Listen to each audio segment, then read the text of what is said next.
We're now going to go into the questions and answer period. It's just a very important section of this weekend because many of the concepts presented, what I thought I presented and what you heard may be slightly different. It always happens. That's the filter of human beings. So it's very important if you have a question or you want a clarification or an answer that you can ask the question. I will do my very best. It doesn't matter how hard the question is or there is no off-limits question, but at least if you ask it, we'll have a chance to clarify and do our best. I'm not an expert on everything. If you want to ask a lot of theological questions, I'm not the expert on everything, but I will seek to at least clarify my presentations regarding the ministry, regarding the concepts and the principles presented. So at this time, we're going to go ahead and take our first question, and we'll see what the question is here. Thank you. Microphone's working, okay. You've had quite experience in trusting God and having Him give you direction for your ministry. And my question is regarding the discerning of God's will. If someone feels that God is leading them a certain way and they want to make a beginning and they're not quite sure how to proceed, I have a question about how you've learned to discern God's will in leading as to the specific directions in moving forward, not moving forward, and the idea of using a fleece type way of discerning God's will. Thank you very much. That's very important because when you do something radical like signing a contract that's very, very big with no money, you have to know that you're in the risk of presumption. So the question really is, if I could rephrase it, how can I know that it's God's will and it's not presumptuous to act when I feel impressed to do something? What I do is the following.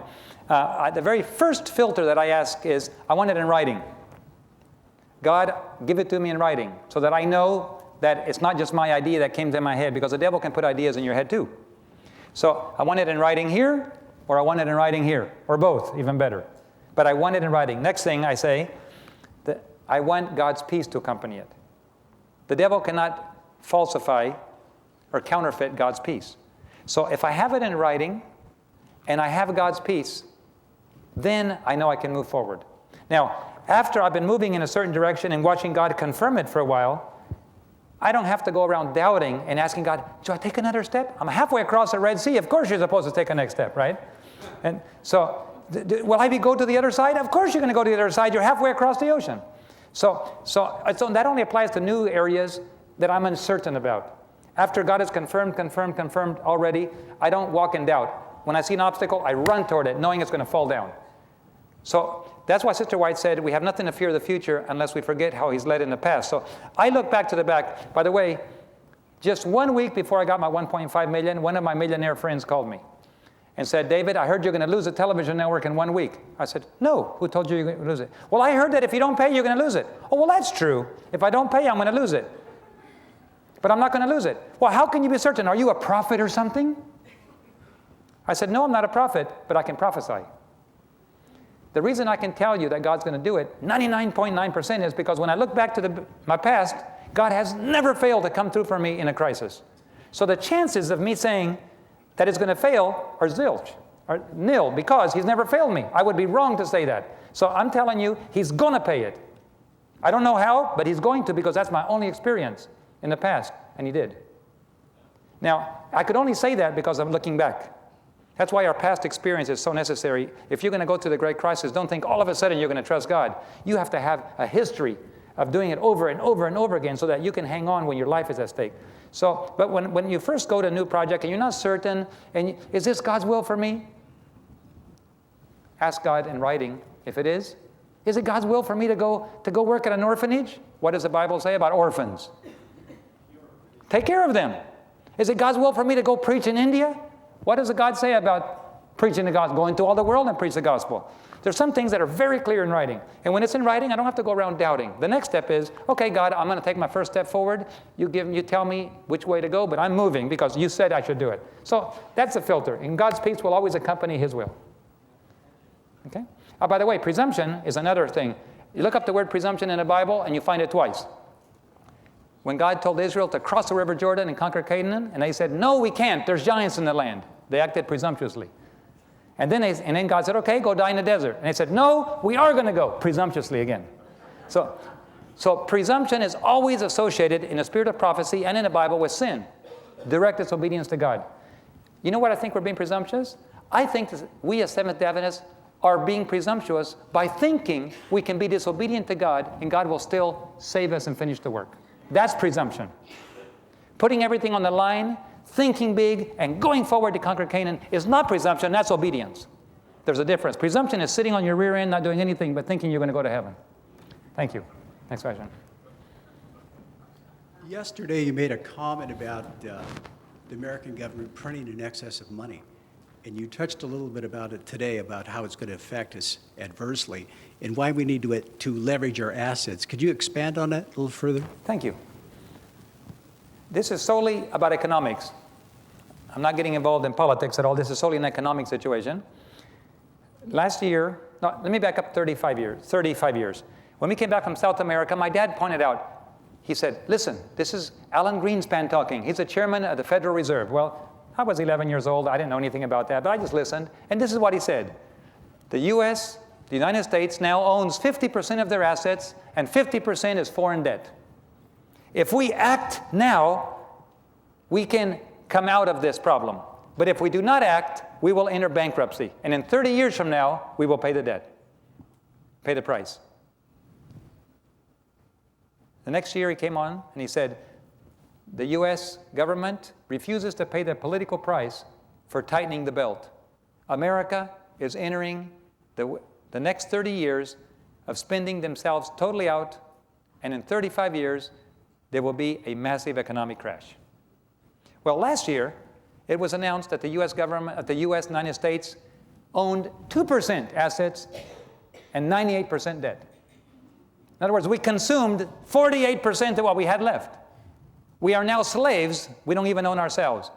So the crash is absolutely, it will happen, imminent, no matter what you do. But there is only one way to postpone it a little bit further. We can't even pay the interest on the debt, by the way. And now we're carrying out a war in Iraq, which is very expensive. So what do? There's only one way out. Either we crash or we print money. And the government last year voted, the Senate and the Congress voted to monetize the debt, which means print all the money necessary to pay the interest. But when you do that, you have to publish that in the international finance. It's called M3 figures, the M3. All governments print those because everybody needs to know what the government's worth. How much money, how much is a euro worth? Well, you look at how much money euros are floating out there, you look at the assets, and you make a calculation. So the U.S. government decided no longer to print M3 figures, so nobody can know how much money they're printing. So those two things back to back mean that nobody has any idea how much U.S. money has been printed. And to carry out a war, to pay the interest, to make the payments, and come out, like our president said, with a deficit much lower than we had last year, means there is trillions of dollars that have been printed. What does that mean? That means that the paper money you hold in your wallet is worth very little. Every year it's worth less and less and less. And all it takes is a pinprick, a lack of confidence, some little crisis, and instantly nobody will accept the dollar, and it won't be worth anything. Your retirement, your 401ks, your whatever you have in cash will be totally paper money worth nothing. It's going to happen in a few months. Now, when I say a few months, you understand. Don't misunderstand me, 2-3 months. It could be this year. It could be this year. It could be next year. Probably it's in the next 4 or 5 years. But what does that tell you about us having reserves and keeping money in the bank for our security? That's a joke. There is no security. The only security is how to get off this planet alive. And if you have cash, it's worth something before the crash. After the crash, it's worth nothing. So I'm just saying, that's why I mentioned that, because in Europe, they publish this all over Europe. I lived in Europe 5 months last year. America's not talking about it. We're saying, why is the US dollar sliding against all the other currencies? Well, why is it sliding? Because it's worth less. And nobody knows exactly what it's worth. It's a guess. Nobody knows. So therefore, you need to be aware of what is happening on the finance side, because we have just committed suicide. There is no way out of this. We have just postponed it just slightly a few more months by printing money. We can now act like it's okay, but it's absolute guaranteed suicide. We cannot avoid it. We will not get away with it. It will happen. So therefore, make your plans accordingly. You have a few months to do what you have to do. God is waiting. Church, we have, as I believe, more than $1 billion in reserves in the denomination, if you divide it out among all the different unions, divisions. They're not comfortable with me talking about it too much because I encourage them, put the money in God's work. Put it while you still can. Well, it's for our retirement. Well, you're about to lose it. Do something with it. But on the other hand, I don't just tell a denomination that. I treat everybody fairly. I'm telling you to do the same too. In other words, I'm not just pointing to the church and saying, you do it. I'm saying, we need to do it. Everybody, all Seventh-day Adventists, including the organization, use the money while you still can. That's what's coming. It's going to affect everybody. Nobody's getting away. Now, if you didn't believe in God, the only solution Europe is suggesting is put your money in gold. China is pulling $80 billion a year out of North America, into Hong Kong. The Hong Kong stock market, the New York stock market, is being drained, hemorrhaging $80 billion a year and going into the stock. Everybody who has any assets in North America knows what's happening. They're pulling their money out as fast as they can because when it crashes, they don't want their money in North America. The question is, how are Seventh-day Adventists going to react to this? Oh, if we would have only known, we would have probably, you know. Next question. Maybe then.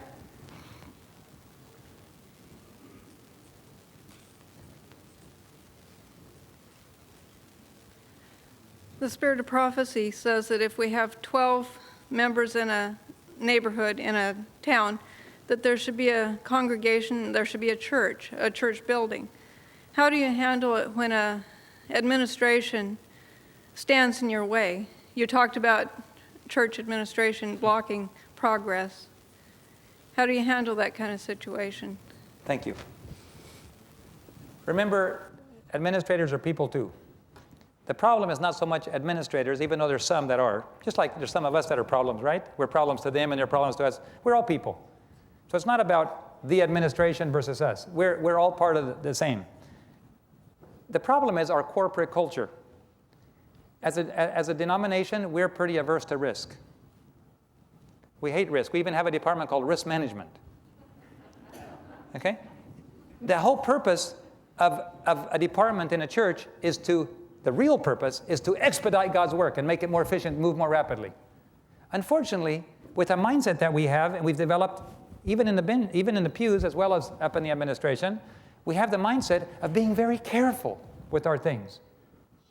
God says, move forward, I will cover for you. But we prefer to move carefully. And so, as a result, the denomination has said, policies, unless you have 50% of the money ahead of time, don't do it, because they've gotten burned before. Now, humanly speaking, that's not a bad idea. But when it comes to actually moving by faith, it ties your hands so you can't work. So, what I've chosen to do is, first of all, Elder Falkenberg was the first one who suggested this years ago when he was still in the presidency. He said, don't depend on the denomination for funding, because that will be a fatal move. Use your own money. And I think that's a wise advice. I think that if we, as a people, said, you know what? Sister White says, go at the work with your own resources and finish it. So if you're going to say to the denomination, we need some help to build this church and everything else, they're going to tell you, unless you have 50% down, you cannot build. But who says I cannot buy a building myself? Who says the 12 of you can't buy your own property and do it? Nobody. So my thing is, the church has a mindset that it makes it complicated. It's handicapped. It's handicapped by policies that are too conservative, and they don't allow us to. I like playing soccer, and you can't score any goals unless you play offense. And we like to play defense. We know how to play defense, very good, but we don't know how to play offense very well because that requires risk. So what I decided to do was, if they cannot do it because, unfortunately, of the policies that are there, then I will do it. And when I score a goal, guess who wins? The church wins. Because every time I win or my volunteers score a goal, it's God's people that score. And when God's people score, the whole church looks good. So go at it at your own risk and your own resources. Get together, build whatever, buy whatever, do it.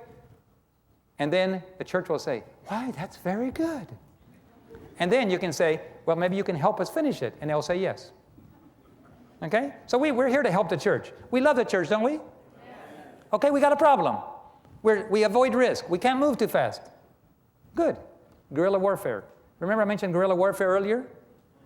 The Army, I mentioned special forces. I didn't mention guerrilla warfare. I grew up in Peru where they have, I grew up and in Bolivia and other places where they have all these guerrilla things, and they have the Shining Path guerrillas, and the communists go out and kill people and they shoot. It's a horrible type of warfare, but the American Revolution was won by guerrilla warfare. The farmers would go attack the redcoats. And the redcoats were in the army looking around, and the farmers would come from all directions and disappear. Guerrilla warfare is very efficient. That's why we can never beat the terrorists. Because they show up anywhere, they're willing to die, and they're willing to pay the price, and you can't stop them. It's impossible. But we can learn from our enemies. What if we did guerrilla warfare? Wouldn't that be a nightmare for Satan? What if we went at our own risk, and every one of us got into small groups and said, how can we conquer territory for God? We won't tell anybody. We'll just pray. We'll go out there, and we'll open up and go into dark areas. We'll put in a new television network. We'll make more new things. We'll go build a new church. We'll just kind of infiltrate the dark areas. Next thing you know, we'll plant seeds, and the light will come out from all over the place. The devil doesn't know how to do that. He tries to stop it. There's too many of them. The devil likes a centralized organization, all the way from the top. So he puts his finger on the top and stops everyone. That's what's happening. It's time to do guerrilla warfare. Everybody going out, doing their own ministries, everybody networking, talking together, everybody praying together, everybody respecting each other. But the army will have great conquests if their soldiers are out there winning wars. So do it at your own. Don't ask the denomination. Do it for the love of the church. And after you've conquered, go to the church and say, a new church for you. That's my answer. Okay? As you know, the Bible talks about avoiding the debt, and also the Spirit of Prophecy talks about avoiding debt, and to simplify as much as possible. And of course, we try to get rid of all of our debt, but the mortgage is kind of the one that kind of hangs around. And I think I heard you say that you can take money out of your mortgage and use it in the Lord's work, but there's also a statement that says if we hang on to too much, I think even maybe extra properties, that they can hold you as slaves. So what's the balance there? Okay. I mean, my parents, some people, somehow buying and selling doesn't frighten people, but when you mention mortgage, some people have told me, I heard you say that he's encouraging to go out and mortgage your homes. Let me just tell you what we did. My parents and I, my brother, some 15 years ago, I decided we're coming back on permanent return from the mission field. I want to have a farm to move back to. I don't want to move back in the city or even in Collegedale. So we started looking in Illinois. We heard a rumor that land was cheap there, and it was. My parents sold their place. My brother put a little bit in. He's a physician. I put a little bit in the mission field, and we bought a 400-acre farm. And my dad bought 200, my brother bought 100, and I bought 100. And we kept making payments from the mission field. I was working for the church. I was looking forward to coming back. And then suddenly I became a volunteer. Didn't have any income anymore. So I sold 30 acres and paid off all my debt. Now I didn't owe anything on my part of the farm. And my parents paid for theirs, and my brother paid for his. And then we decided, this is God's farm, and we need money to advance God's work. We could sell it, but then my parents would have to move off of their farm and their house. They don't have anything else. We prayed about it, talked about it together, and we all came up with the idea. This is God's farm. Let's leverage his farm. What would I do if I had a business? If I wanted to, I would use the assets I have to make more capital. And by the way, debt is a privilege. If you're making a business grow and you have no access to borrowing, you have a severe disadvantage compared to somebody who can borrow. Because if you're a wise manager, being able to borrow money allows you to create greater growth faster, and you put it back. So you can have two businesses. One is borrowed, and anyway, if you know finance at all, the kind of the debt that Sister White said avoided like a plague is a slavery debt, where you spend money on yourself and you get yourself all caught up. So we mortgaged our farm up to the hilt. We put the money in God's work, and guess what? We paid it all off. God gave us the income. So we did it again, and it got paid off. And now we're in our third time. My dad is a retired pastor, my mother's a nurse. They don't have any money. But you know how much money that farm has put into God's work in South America? $250,000. How can a retired pastor and a nurse do that? They've never in their life seen $250,000. But that farm has been used by God, and God keeps... Why?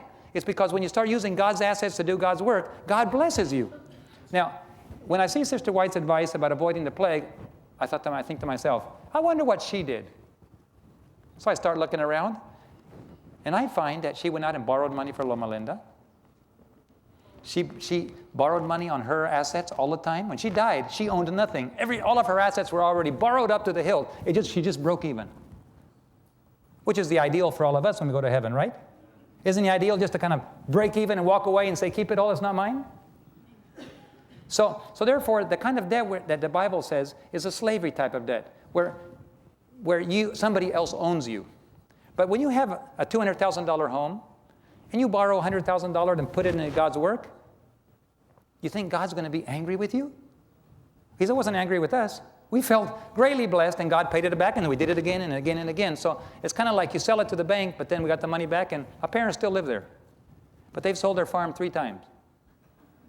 So am I encouraging you to go out quick and borrow money? No. I'm just saying, if God owns your farm and owns your land and owns your property, if He says sell it, sell it. In fact, don't just wait for Him to tell you. Ask Him, Lord, when do I sell? That's what Last Day Event says. If we don't ask Him, He will not tell us. But if we ask Him, He will tell us when and how to sell.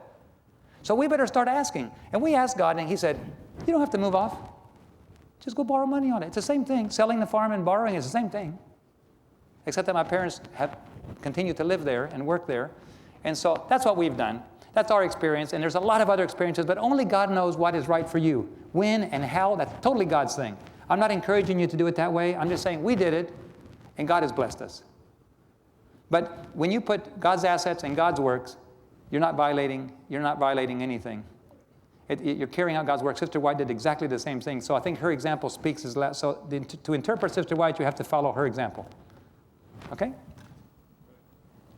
This morning you mentioned in the worship service about 30,000 young girls in India. Children. Mm-hmm. Has a ministry been started addressing that need in India? And if so, what? I don't think so. I think that orphanages, I know a friend of mine has an orphanage there, and their neighbor girl got stolen, one of the neighbor families, and then nobody had any idea. But the little girl showed up 2 years later. She said the man at the gate had pity on her. And she was being sold and used and sued by all these people. And finally he said, I'm going to be walking away in a minute. I'm getting a phone call. When I turn my back, you run through this gate, go to the house down the street. They will help you. So when he got a phone call, he walked off and boom, she was out of there. She made it all the way home. And then a couple days later, this family found people circling their home. And they said, your daughter belongs to us. We bought her. She's our property. And so the mother was so scared, they brought her to the orphanage where it has high walls and said, she's not an orphan, but they're going to steal her back again. So just from that one experience, there is a tremendous ministry available. You just can't go in and take these kids back. You have to buy them. But they're like property, like cattle. They buy and sell them. But I don't know what it does to God's heart to see this. And I think if somebody went there with that desire to help these children, God would bless that ministry. I know that. 30,000 a year. Beautiful little children. And where could we get more information? I can put you in touch with my friend who has an orphanage and he's dedicated his life, a very godly man, and he would be able to give you more information. I'm not that familiar with India yet, but I can put you in touch with somebody. Okay? I spent several months in India a few years ago as a student missionary. So you can relate. Okay, thank you. Considering time is so short, in what way should we guide our children who are preparing for college? Are degrees important in preparation, or should we go straight to the mission field? And if you recommend college, where should they go? Thank you. Mm-hmm. Just general principles. I don't share direct details because it's none of my business, right? But general principles to guide you. This is what I suggest for young people today. My own children, the same way. Both my one daughter and her son-in-law finished nursing, and they went overseas to serve for a year.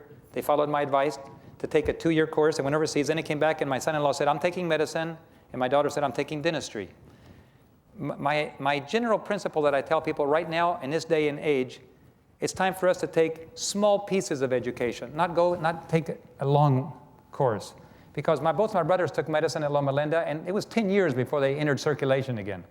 I mean, they were out of circulation for 10 years. And I said, you don't have 10 years left. So if you're going to take off that long, you'll never be a missionary again. What is your calling? I mean, God may want somebody to be in medical school when he comes. That's not a problem. God might call you for that. But my own children, I said, your dream is to work in a mission field. And if you go into medicine and dental school, you'll probably never be a missionary again. So they prayed about it, and they came back and said, what do you suggest? I said, take education in smaller pieces. What can you take that's 2 years long? Education is always good. By the way, education is an asset just like money. It gives you influence. I can talk to people because I have 2 graduate degrees and 1 in business. I can talk about business, and somehow it gives me credibility. But there's no time for me to repeat my life again to young people. But if you can take a little piece of education in 2-year chunks, go serve, come back, go serve, and come back, you can finish. If people who say that Jesus won't come for a long, long time are right, you still finish your education. But if it's right that the time is short, you will be found working for God when the crisis hits. So my daughters, instead of taking dentistry, took dental hygiene, 2 years. And my son-in-law took nurse practitioner, got his master's degree in nursing. And the 2 years are up in May. And they're going back to Brazil to work on a medical launch and open up the Luzeiro program again, the light bearers to the Amazon. And they're going to reopen that program that was closed. We're buying an airplane. We're buying a launch. They don't have all their funding in place yet to buy the launch, but we know God's going to provide it because there's people up and down those rivers that need to hear about God. But instead of being stuck in school the rest of their life, they're going to be on the front lines, and they already have a doctor and a dentist coming to join them. In other words, there's people already finished that are already available to come. So now is not the time to do long-term education. Now is the time to do short pieces. And if God gives you the privilege of doing nursing or doing another 2-year degree, you can go serve, come back and do another 2 years, and then go serve. I would never get caught dead saying, David said don't get an education. It's very important, but do it in those small pieces. And that way you can take an education, go serve, and come back. Now, where to serve? There's a variety of places, and I don't want to be recommending. I'm not an expert on that. All I know is you want a mission-driven institutions that produce missionaries. That's the one you want to go to. And if you can take theology right now, sometimes the very best investment, many of the pastors in Michigan Conference came out of a school of education, of theology, that was only 6 months long. Some of their best pastors. They didn't take 4 years. They took 6 months, boom, to get into the ministry. So today is time to start working and not spend years and years and years in preparation. You need preparation. It's important, but take it in small chunks. That's my recommendation, just in general principles. Okay? You're welcome. Okay. Are you familiar with the Peace Corps? I've heard about it. When my parents' time, there was quite a few Peace Corps volunteers working in South America when we were missionaries.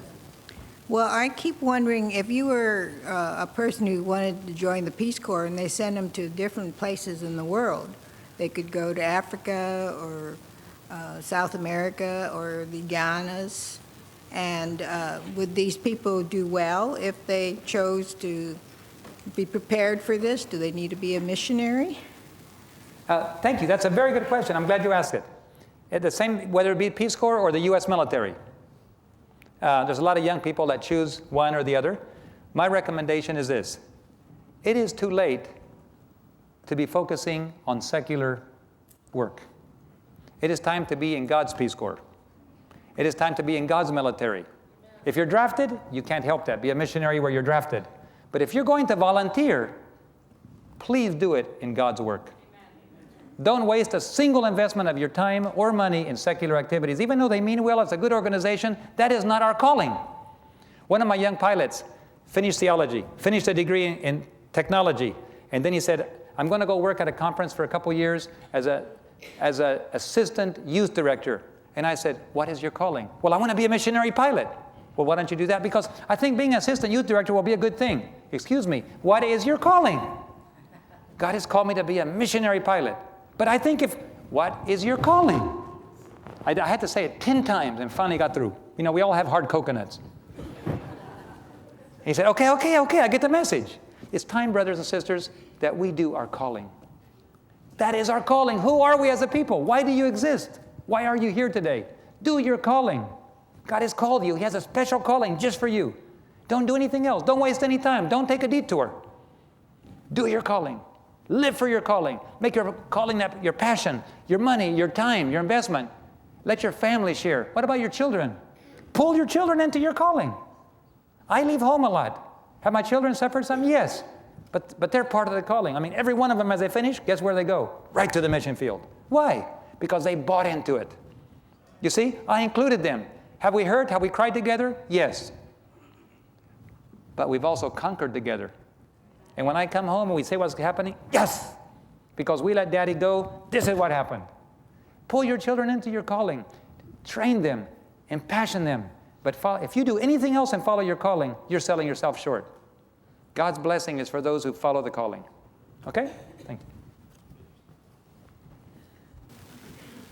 you. Just a quick question. I was approached by a young lady a few weeks ago in the lobby here. She has some medical equipment. Now, what kind, I don't know. But she asked, do you know anybody that needs it? Well, I said, I'm sure someone does somewhere, but I didn't know who or where. So I don't know, can I give you that number? Or would it be useful in your program? Yes. There's some types of equipment that we need. We don't run hospitals. We run frontline medical. Yeah. So there's some types of equipment you can carry, you can use. Yeah. Others are better donated to hospitals. I think it was instruments, but I don't know what. Like dental instruments? Boom, right on. We could use dental instruments or Okay. some things. But big pieces of equipment people donate to me, I usually tell them, donate them to a hospital somewhere. You know, they're very expensive to transport. You need a container to get them down there cheaply. But there's some types of equipment, absolutely. So yes, I would. I think I'd they're be more like interested. surgical or dental stuff. I'll Dental give- stuff, hands down, we can I'll use write it. the number out. Okay, thank you very much. I have two simple questions. I'd like to know a little more about the work that you're doing in Romania and in Asia, and under what circumstances did you meet Bill Gates, and what was the purpose, if you don't mind telling us? Okay, no. I'll start with the second question first. It's easier. Bill Gates was offering some classes in computer. He was, you know, when you go to these big computer conventions and they get these elite speakers that come and do on certain subjects, and they were interviewing. I mean, he was teaching the class, his seminar, and it was called Comdex. 400,000 people used to come every year to Las Vegas, and I used to go, and I took my students with me from South America up there, and we went to Comdex, and I heard, hey, Bill Gates is going to be in this seminar. So we waited for him right outside. We didn't have any money to sign up for the seminar, so we waited outside the doors. And as soon as he walked out the door, Mr. Gates, you know, he saw my name tag. David, are we related? And I said, I don't think so. You know, I'm from a German line of Gates. There's an English line. Do you know which line you're from? He said, no, I don't know. I said, well, so we talked for a while. Then his secretary said, Bill, you have to run. And then I met him again the next year in the same type of circumstances.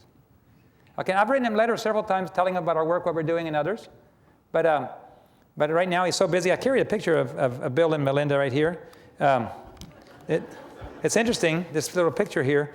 They're sitting in Africa. Where is this thing? They're sitting in Africa with two little children on their lap, and they're having so much fun. And they just gave $180 million to the malaria fund. And anyway, but I keep it there just to show people. Bill discovered how much fun it was to give. You know, that's all he does. He resigned his job. He's not the CEO anymore of Microsoft. Let somebody else do that. I'm giving my money away. So anyway, one of these days, I'm expecting a call from Bill Gates. So, I am. Absolutely. Somebody in Berlin asked me, why don't you call Bill Gates and ask him for some money? He's giving it away. I said, if I did that, I had to stand in line, and he'd probably treat me like everybody else. But if he calls me, I'm not going to ask for 100,000. I'm going to ask for 100 million this year, and 300 million next year, and 500 million the following year. So when he calls me, he'll give it to me. But all it takes is one angel to touch his shoulder and say, do it, and he'll do it. It'll come across his desk. Look at this. He'll say, look at these orphans, look at these airplanes. Man, hey, tell his secretary, get a hold of this guy called David Gates. I'm going to talk to him. Just like that. That's simple. Money is not the issue. Just like that, it can happen. But I don't need that much money. This year, if I had 30 million, it would be gone in a month. I have it committed right now. But next year, it'll be 100. And the following year, maybe 5. But all I know is that I'm waiting for his call, and I want to get it. I'm expecting it. I don't know 100%, but I'm 99% sure that Bill's going to call me one of these days, and he's going to give me everything I need. Amen. Because it's God's money, not his. And he needs to learn that lesson. He might be saved, you know. I mean, he has a soul, too, to save. And I might be the one to get to do it. So, then the next question was Romania. In Romania, we have, by the way, there's a love relationship between David Gates and Romanians. I mean, extra special. I don't know what it is, but all of a sudden, I fell in love with Romanians. All over the world, they're hardworking, Totally dead. God set aside, it is my conviction that he set aside Romanians in a special way in Europe. The Catholicism never entered Romania. It was Greek Orthodox. And the Inquisition never entered. He protected them throughout the centuries. And all of a sudden, it kind of like the door of communism opened up, and Romanians, with their very, very clear understanding of Adventism and what it means, just thrown out all over Europe. And here's Europe floundering. Nobody knows what a Seventh-day Adventist is. They don't, the preaching in the churches, cotton candy, Seventh-day Adventism, evangelical Adventism, and all kinds of stuff. And nobody knows what it really means. And all of a sudden, whoosh, a tsunami of Romanians came across and changed everything. You know, in one of the countries in Europe, the young people are allowed to live together before they get married. Not a problem. It's not a problem for the church. This is the way we do it in Europe. Not Romanians, man. If Romanian young people slip up morally, boom, they're disciplined in church right away. And a conference president calls up and complains. I'm sorry, this is the way we do things in Romania. But you're in this country. I'm sorry, this is the way we do things in Romania. And so Romanians have been a blessing to the world. So I started preaching in Romanian churches. Also, they're very, very generous people. Whenever I preach there, I mean, there's widows that come and no matter what church I preach in Romania, people give sacrificially. Romanians give what they don't have, but they give what they have. Anyway, we have a television network going up in Romania. We already have a media studio, a media center. We have a truck, a full media, fully furnished, that's being outfitted right now. And and we have a school of mission aviation, a school of evangelism and broadcasting in Romania. Let me tell you about the Romanian church in Atlanta. I spoke in a weekend just like this. The pastor and the church board asked me to speak to them privately. They said, we want to start a Romanian television ministry. We want to get some cameras. We want to go on the air on a satellite to reach the Romanian people. We believe that for about $5,000 a month, we can put on 1 hour a week. And I said, they said, do you think it's a good idea? I said, why don't you do 24/7? How much would that cost? That would cost about $20,000 a month. Well, how are we supposed to get that much? Well, I said, that's easy. There's 1, 2, 3, 4, there's 12 of you right here at the table. I said, why don't each of you put down $20,000? Well, how are we supposed to do that? I said, haven't you heard my sermons all weekend? Yeah. Do you believe that? Yeah. Does your house belong to God? Yeah. Do you have a vision for Romanians in North America? Yeah. So leverage God's assets. Each of you put down $20,000, borrow it on your house, mortgage, whatever you have to, but do it. You know what? They did it. Amen. The pastor and all of his board members, each of them committed 1 month of satellite time. Then they said, but our church members won't believe it. You better come back and share it. So I came back again, and I shared it to the church. And in one Sabbath afternoon, they put down $100,000 to buy television equipment. And they're getting ready to sign a national satellite contract right now on the one satellite that carries there's only 4 Romanian channels on that satellite, and every Romanian in North America watches. They're getting ready to sign that contract for nearly $1 million. One single church can start their own television network. I wonder what would happen in Fresno if you did it. You can. But it takes commitment just like those elders. So that's why I love Romanians. That's why I'm working in Romania. And so we'll have 2 television networks, one in Atlanta, one in Romania for Europe. So there'll be 2 separate networks, but they'll be sharing material, and we'll be giving to the union everything. But they also have a media network they're trying to start. So we told them we'll share everything we make.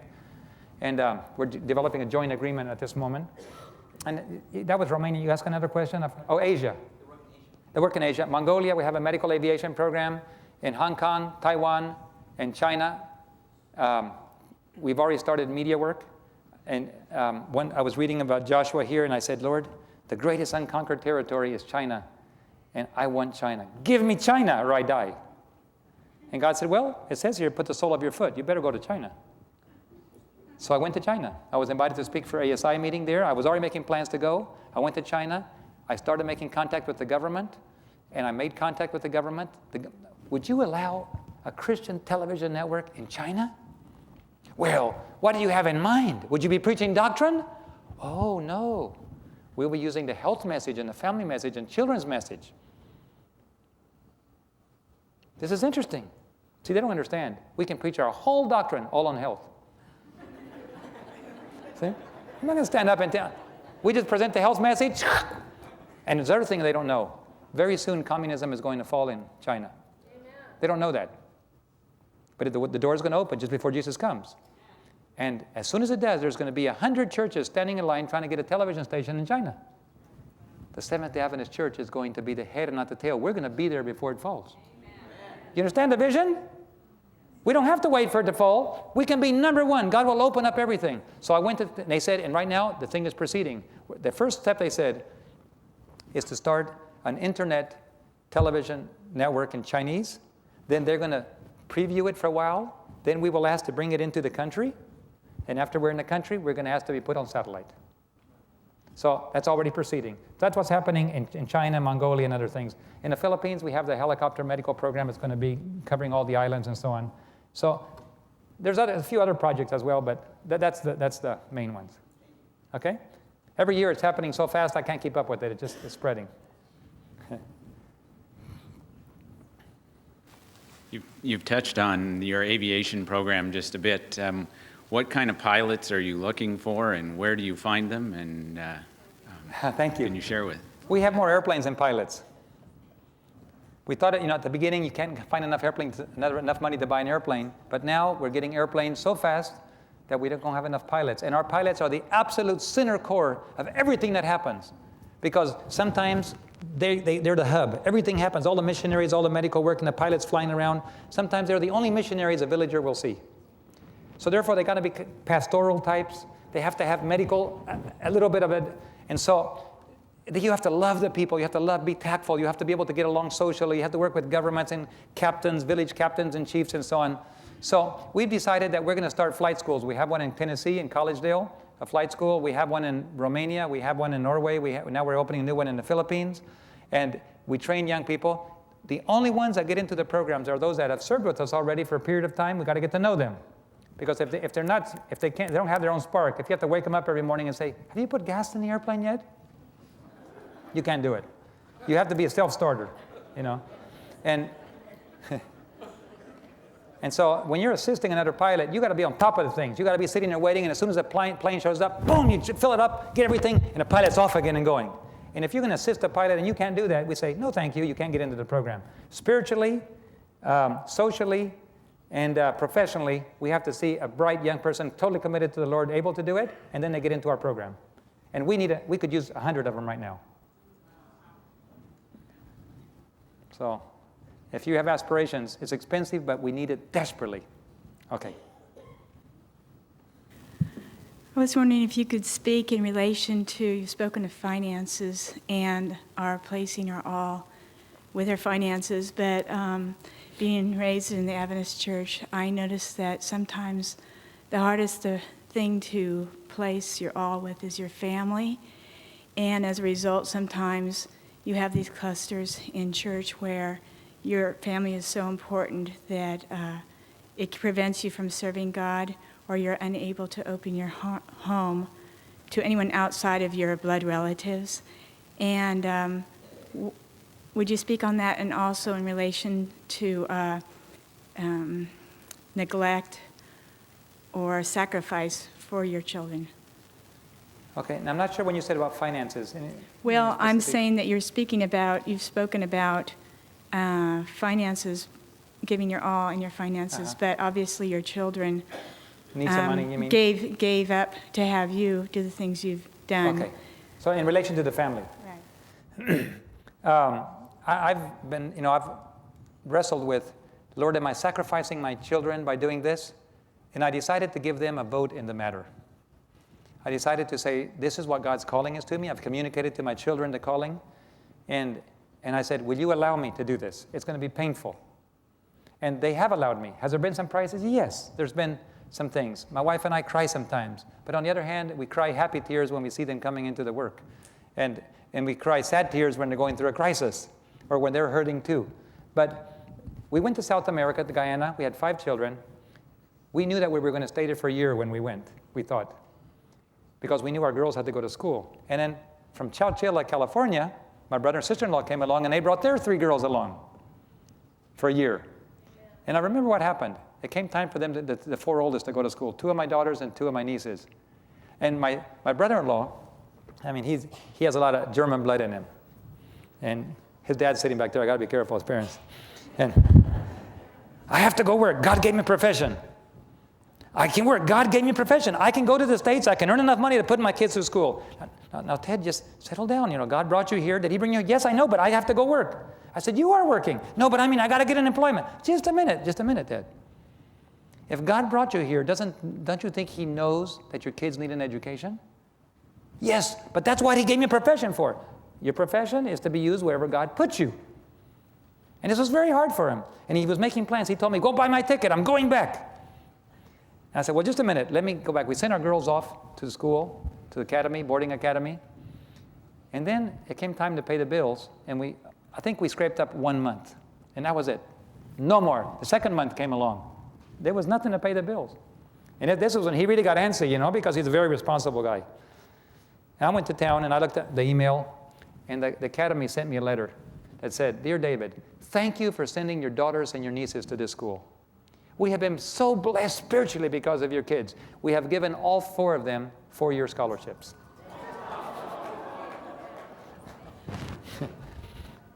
So they finished.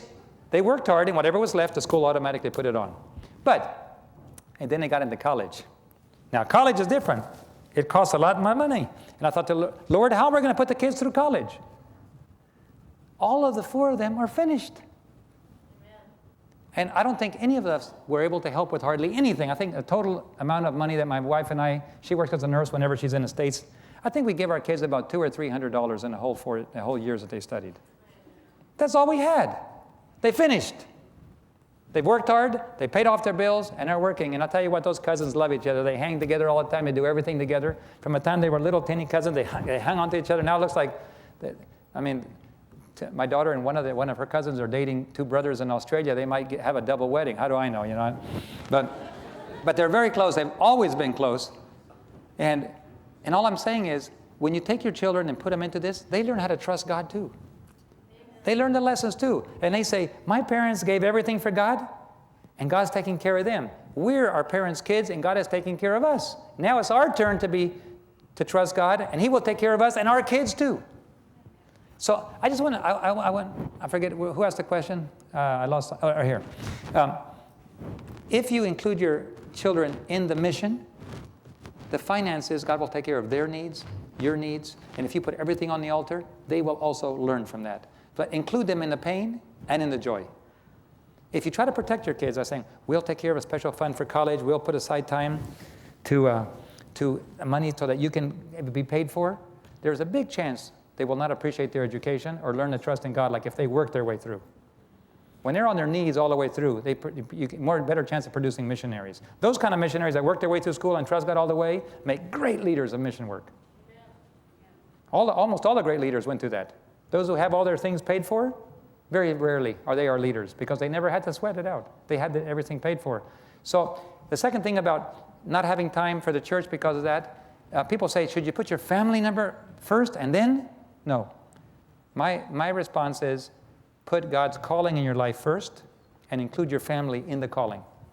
Because don't you want your kids to put God first? Then model it.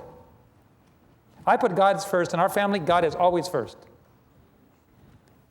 And it's hard for the kids to understand, but we include them, and afterward, they make the same choice, and their kids make the same choice. And God is always first, but their family is always part of the mission. Imagine that Waldenses. They print these little literatures, and then they take their little kids, they teach them to be missionaries, they put it in their pockets, and they sew it into their coats, and they tell the little kids, now go down into the valleys and spread God's work. Excuse me. If they catch those kids, they'll kill them. But that's what they did. In other words, they were an integral part of the whole family calling. God called us to spread his word. The little kid as well as the adult, they're all in the same work. There's no difference. God is first, and the whole family shares in the calling. So if the church needs your help, involve the whole family in it. Share, give. And I know there's some people more private. There's some really good Christian people that are very private and reserved people. I have to give them the right to be different. I'm open, sharing. That's my personality. And my wife is very open and sharing too. We can have a little house with only 2 beds in it, and we don't mind 10 people just showing up. We'll make room for them somewhere. But some people can't do that. They have to know 2 weeks ahead of time. God makes all of us, with our handicaps and our gifts. So let's just be flexible with each other. and understand each other. There's room for people to be private, but the goal is always share, share, share as much as you can. Okay? You mentioned that you had some connection with ADRA, and I've been looking at their advertisements for years, and I've always looked for something regarding gospel ministry or evangelism, and it seems to be conspicuously absent. And I'm wondering whether there's anything that precludes them from direct gospel ministry in their arrangements with the government or whatever restraints they have put on themselves in order to do this work. And if they do, is that in accordance with Christ's methods as given in the Bible and the spirit of prophecy? You're going to get me in trouble. I'm really radical on this.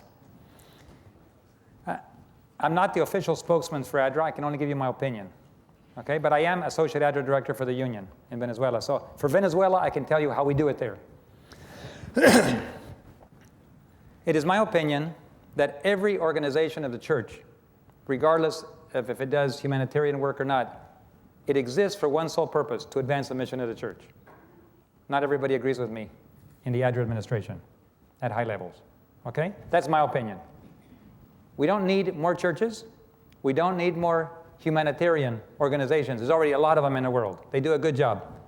Red Cross is there and others. Let them do it. But if it's going to be a Seventh-day Adventist organization specifically doing that work, it somehow must have a link to the advancement of the message. It has to. Amen. That's my opinion. And I get nailed quite often for that opinion because there's another conflict of interest here. The U.S. government. The U.S. government, USAID, gives us nearly 40 to 50, maybe more, $1 million a year. And they're very strict that you cannot have any relationship with church work. Okay? So, we accept the money, and we act as watchdogs for the U.S. government to make sure that anybody who uses that money doesn't in any way advance the mission of the church. Now, in Venezuela, we refuse to touch U.S. money. It's contaminated. Okay? And everywhere I go, I tell ADRA directors, do not touch U.S. money, because it comes with strings attached that you cannot live with. That makes some people very mad at me. But I'm sorry, that's not against ADRA. It's against, I don't want to be used for political reasons by a government just because they have money. And so if it doesn't advance the mission of the church, I'm not interested. Thank you very much. I have a mission to accomplish. And ADRA was made by God to advance the mission of the church through humanitarian work. There has to be a direct link. What we do is every time we have a project for ADRA and we do a project, it is immediately followed up by Bible workers and church growth. Okay? That's what we do in South America. That's what we do in Guyana. That's what we do in Venezuela. And any ADRA that I'm ever involved in, that's what we do. And I have to stay in my little territory in Venezuela or I'll get my head chopped off. Because there's too much money involved. And my policy is not very favorite with a lot of people. But I'm only allowed to exercise it in my territory, so I do. And I'm very verbal about what it is, and I don't have a lot of friends in that area. But I'm a Seventh-day Adventist, I get to vote. That's my opinion. All of you are Seventh-day Adventists too. You have opinions too. Don't be afraid to speak up. Just do it. Everybody's allowed to vote. You're a church member. Those who are baptized today, you can now have a vote. Do it God's way. Always do it God's way. Don't deviate to the left or to the right of everything God told you to do. And that way it may go right with you and have success in everything you do, God told Joshua. So if we're not here to accomplish the mission, we don't need to waste time. Somebody told me, but they'll give you millions of dollars if you do it. Well, that's like going in circle with a boat with 40 horsepower, so now I put a 200 horsepower, and I go in circles faster. You still don't get to your destination. If we're not getting to the destination of reaching a dying world for Jesus Christ, I don't have time to waste on it. And ADRA is a wonderful organization. I support it. I stand with it. I put my life into helping it. Everything we do has ADRA's name on it, and we have a good reputation, what we do, but it's directly linked to church. We don't do the church work with the money that's given to us. We do humanitarian work. We don't misuse the money, but we immediately link it to church growth afterward. We open doors with it, and boom, we enter. Okay? Now I'll get in trouble. That's okay. I get in trouble all the time. I will say this in closing. There is a phrase. Sorry. Thank you. There is a phrase in Romanian which I like. You want to hear it in Romanian? Omul fara de dushman, nui face piela doiban. You know what that means? The skin of a man with no enemies is not worth 2 cents. If you're not doing anything, don't have any enemies, you're probably not doing anything. Because the moment you start changing things, you're going to have opposition. It's normal, it's natural. And so the skin of a man with no enemies, not worth 2 cents. My skin is worth a lot. Thanks. Okay.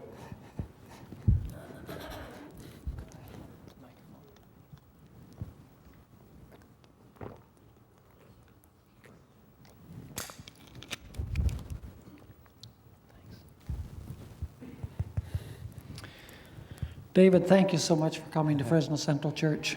It's been a long day, but it's been a huge blessing. How many of you want to thank David for being here? Praise the Lord. And we want to have a special prayer for David and for his ministry. And I'd like to ask Ted, could you come forward? Representing our elders, Fresno Central Church. And I'd like to invite everyone to just kneel. We're going to kneel here with David.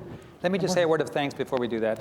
I want to thank you for the opportunity of being here and sharing with you. And I also specifically want to thank my union president and my division president. I meet with them regularly. We write to each other a lot. They stand with me on these principles. And if I didn't have them, I would not have my credentials today, and I would not be supported, because this makes people uncomfortable to think out of our comfort zone, change things. But it's too late to be comfortable.